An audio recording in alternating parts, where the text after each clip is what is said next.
ദൈവത്തിൻ്റെ സ്നേഹത്തിൻ്റെ ഒരു ഗുണവതാണ്. ദൈവത്തിൻ്റെ സ്നേഹം നമ്മളോട് തെമ്മാടിത്തരം ദൈവത്തോട് പറയാൻ നമുക്ക് ഒരു സ്വാതന്ത്ര്യം കിട്ടും. ഞാൻ കുറേ അമ്മയോട് അങ്ങനെയൊക്കെ പറയുന്ന ആളാണ്.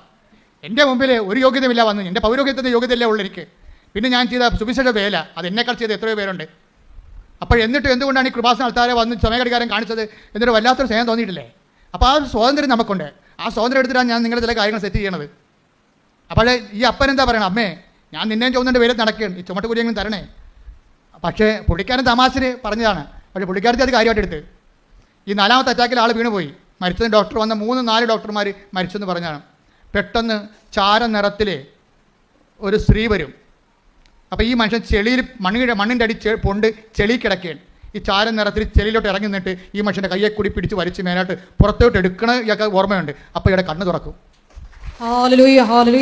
അപ്പോഴേ ഈ ചേച്ചി വന്ന് പറയും ഞാൻ ഉടമ്പടി മാതാവിനെ ഈ കാശുരം മാത്രമേ എൻ്റെ കയ്യിലുള്ളൂ, ഈ വെന്റിലേറ്ററിനെ പറയുന്നതുകൊണ്ട് ഞാൻ വിളിക്കായിരുന്നു, എൻ്റെ ഉടമ്പടി മാതാവേ എനിക്ക് വേറെ ആരുമില്ല, എൻ്റെ ചേട്ടൻ മാത്രമേ ഉള്ളൂ എന്ന് പറയുമ്പോഴും ഈ ചെളിയിൽ നിന്ന് പിടിച്ച് ചാര നിറത്തിലുള്ള ചേടത്തി ഈ ആളെ പൊക്കിക്കൊണ്ട് വരണത് ഒരേ സമയത്താണ്. അപ്പോൾ അവർക്ക് രണ്ടുപേർക്കും മനസ്സിലായി കൃപാസനത്തിൻ്റെ ഉടമ്പടി നിന്ന് വലിക്കുകയാണ്. അന്ന് പറഞ്ഞില്ലേ അമ്മേ ചുമട്ടുകൂലി ഇങ്ങനെ തരണേന്ന് ചോദിച്ചപ്പോൾ ചുമട്ടിന് എടുത്തുകൊണ്ട് വന്ന ആരാണ്? അമ്മയാണ്. ചുമട്ട് കൂലിയല്ല കൊടുത്തത്, അവനെ തന്നെ ചുമക്കണം അമ്മ ചെയ്തത്. ശ്രുതികട ഹല്ലേലൂയ.